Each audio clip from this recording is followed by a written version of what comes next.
लाती थी। उन बनों में एक अलग सी खुशबू होती थी। हर दिन दुकान पर बहुत ज्यादा ग्राहक आते थे। लड़की बन का स्वाद जानने के लिए बहुत उत्सुक थी, लेकिन उसकी माँ ने उसे रसोई में जाने से मना कर दिया और कभी भी बन खाने नहीं दिए। कुछ ग्राहक पैसे देकर उसकी माँ की रसोई देखना चाहते थे, लेकिन जब भी माँ उन्हें रसोई के अंदर ले जाती, अंदर से हमेशा एक अजीब सी आवाज आती। आखिरकार वे सब लोग गायब हो जाते थे। जब भी कोई गायब होता, माँ के बनाए बन और भी ज्यादा महकने लगते। जब लड़की बड़ी हो गई तो बन का स्वाद जानने की उसकी चाह और बढ़ गई, इसलिए उसने एक ग्राहक से पैसे देकर एक बन खरीद लिया। जैसे ही लड़की बन खाने वाली थी, उसकी माँ सामने आ गई और उसे रोक दिया। लड़की यह जानना चाहती थी कि बन के अंदर क्या भरा होता है। उसकी माँ ने कहा कि यह पोर्क की फीलिंग है, लेकिन लड़की ने आसपास के पोर्क बेचने वालों से पूछ लिया था। उनमें से किसी ने भी कभी उसकी माँ को पोर्क खरीदते नहीं देखा था। उसकी माँ साफ तौर पर घबरा गई। उसने कहा कि जब लड़की का बॉयफ्रेंड होगा तब वह उसे सच बता देगी। उस रात लड़की फिर भी खुद को रसोई में जाने से रोक नहीं पाई। उसकी माँ अगले दिन के लिए बन की फीलिंग तैयार कर रही थी। रसोई के चाकू पर टमाटर के रस जैसे दाग लगे हुए थे। उसकी माँ ने उसे जल्दी से सोने के लिए कह दिया। लड़की जाने ही वाली थी कि उसने फिर से एक अजीब सी आवाज सुनी। उसकी माँ ने जल्दी से कहा कि रसोई में चूहे हैं। इससे लड़की बनकर राज जानने के लिए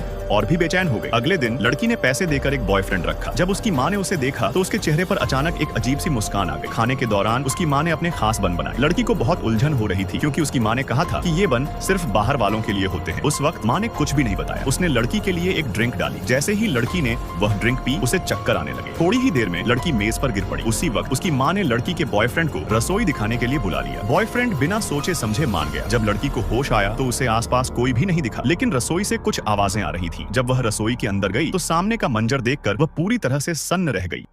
लड़की की माँ एक